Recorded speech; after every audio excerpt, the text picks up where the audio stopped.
Centros ceremoniales como La Venta, en Tabasco, Tres Zapotes y San Lorenzo, en Veracruz, pertenecen a la cultura olmeca. Se les reconoce como cultura madre. Los olmecas fueron agricultores, comerciantes, artistas y grandes constructores. Trabajaron el barro y la piedra. Además, la población vivía en aldeas en torno al centro ceremonial, dentro del cual residían los sacerdotes y gobernantes con sus familias. Los olmecas crearon los principios de un urbanismo ceremonial. Iniciaron el desarrollo del calendario con los conocimientos astronómicos que lo fundamentan y establecieron una escritura figurativa. Los zapotecas se establecieron en los valles centrales del actual estado de Oaxaca. Desarrollaron una agricultura muy variada que a principios del periodo clásico daban sustento a numerosas aldeas. Para tener buenas cosechas, rindieron culto al sol, la lluvia, la tierra y el maíz. Actualmente los zapotecas conforman un importante grupo indígena. Viven principalmente en el estado de Oaxaca, aun cuando hay pequeños grupos en Veracruz, Guerrero y Chiapas. La región zapoteca se encuentra en la sierra, en los valles centrales y en el istmo.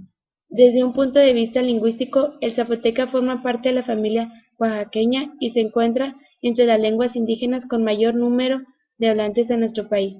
Monte Albán dominó los valles hasta fines del periodo clásico y, al igual que otras ciudades mesoamericanas, entre los 700 y 800 después de Cristo, terminó su esplendor. Pese a ello, la cultura zapoteca continuó en los valles de Oaxaca. Los mayas se ubicaron en Campeche, Chiapas, Quintana Roo, Tabasco y Yucatán, y en América Central. La élite social la constituían los sacerdotes y los nobles, que residían en la ciudad, que era también el centro religioso. Los campesinos vivían en las zonas rurales cercanas a la ciudad.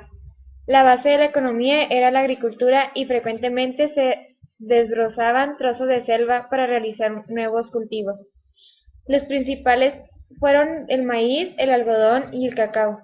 Creían que antes de existir nuestro mundo había existido otros, pero que estos habían sido destruidos por diferentes catástrofes.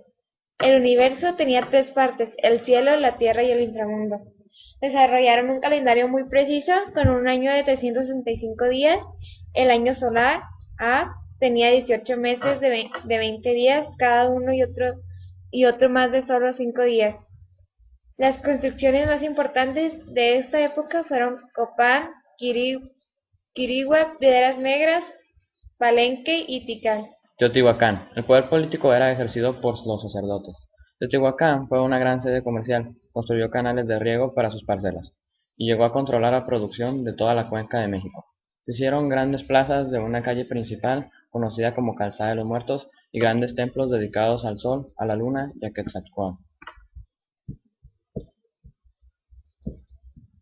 Teotihuacán extendió su dominio a muchos lugares. La gente del pueblo se dedicaba fundamentalmente a la agricultura. Cultivaban maíz, frijol, chile y calabaza. Sufrió una gran inmigración a la que se desconocen las causas. El único rastro de la cultura se depositó en los toltecas, los cuales conservaron muchos de sus rasgos y harían gala de haberse convertido en sus descendientes. Los toltecas, descendientes de los teotihuacanos, hablaban náhuatl. Toyon fue su capital. Ahí levantaron edificios adornados con columnas en forma de guerreros llamados atlantes. Expandieron su influencia mediante la guerra y el comercio. Los pueblos sometidos le pagaban tributo a cambio de su protección militar. El centro ceremonial de Tula tenía pirámides, habitaciones y juegos de pelota. Trabajaban la obsidiana y cerámica. Los toltecas dominaron un amplio territorio, pero no por mucho, pues fueron destruidos por grandes invasiones. Totonacas. Sus creencias están basadas en el naturalismo, como la tierra, los ríos, el cielo, el sol, la luna y los animales que viven en su mundo. Creían que cada cosa tiene poder, y también que es muy importante no ofender el Dios con cualquier cosa. Su gobierno fue teocrático. Sociedades, pueblos o grupos que viven por y para sus dioses. Vivían en la zona de Veracruz, en México. Sus centros urbanos fueron el Tajín, que fue el máximo exponente del esplendor de esta cultura, Papantla y Zempoala. Mexicas o aztecas llegaron supuestamente de un lugar llamado Aztlán y buscaban la señal de un águila devoradora, una serpiente sobre un nopal, la cual, dice la leyenda, la encontraron en lo que se llamó México Tenochtitlan. Su principal dios fue Huitzilopochtli, dios de la guerra, siendo esta la razón de ser un pueblo que vivía en torno a la guerra. Al final, México Tenochtitlan fue conquistado por los conquistadores españoles al mando de Hernán. La cultura paquimé. La cultura paquimé es una cultura que se desarrolló en el área Mogollón en Oasis América.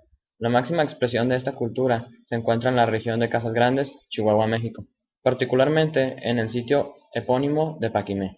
Alrededor del año 700 después de Cristo, dio inicio a la cultura paquimé en la zona de Casas Grandes, con la práctica de la agricultura y construcción de pequeñas casas de adobe semisubterráneas y circulares construidas a la orilla de los ríos Piedras Verdes, San Pedro y San Miguel, dichos ríos que se forman al unirse el río Casagrande. Paquimé fue uno de los principales centros de intercambio cultural y comercio de Oasis América, que tuvo intercambios con pueblos mesoamericanos y norteamericanos. Al parecer, entre los grupos humanos siempre hay personas que apoyan los cambios y otras que se resisten a ellos. Esto ha sido causa de disgustos y desacuerdos. Quienes se oponen a dejar atrás su cultura consideran que las costumbres y tradiciones no son prácticas sin sentido, sin respuesta y sin solución que les ha ayudado a enfrentar el mundo y la vida.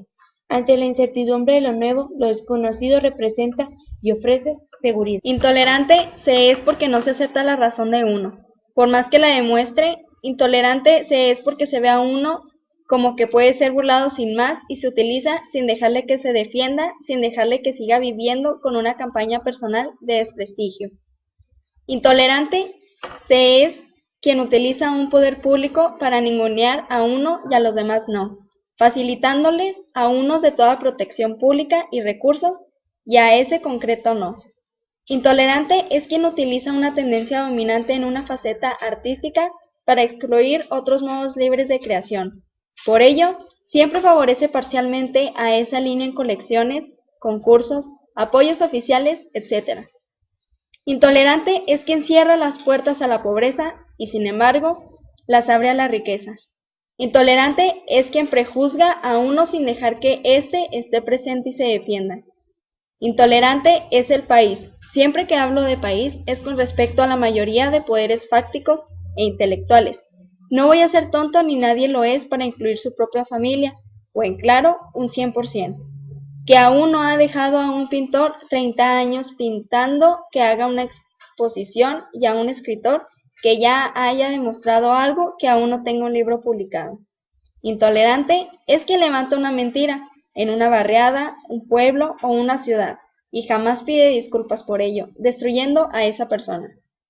Intolerante, en fin, es siempre el que impide algo, quien no cree que el otro trabajando igual que él tenga la misma dignidad, ni aportando razones que le reconoce razón, ni escribiendo antes que él le reconoce que escribe siquiera, ni que sea ni una persona que agua por lo menos bebe, como todos, pero no le dejan. Los seres humanos creamos cultura, nuestras formas de pensar, de sentir y de actuar, la lengua que hablamos, nuestras creencias, la comida y el arte, son algunas expresiones de nuestra cultura. Este conjunto de saberes y experiencias se transmite de generación en generación por diferentes medios.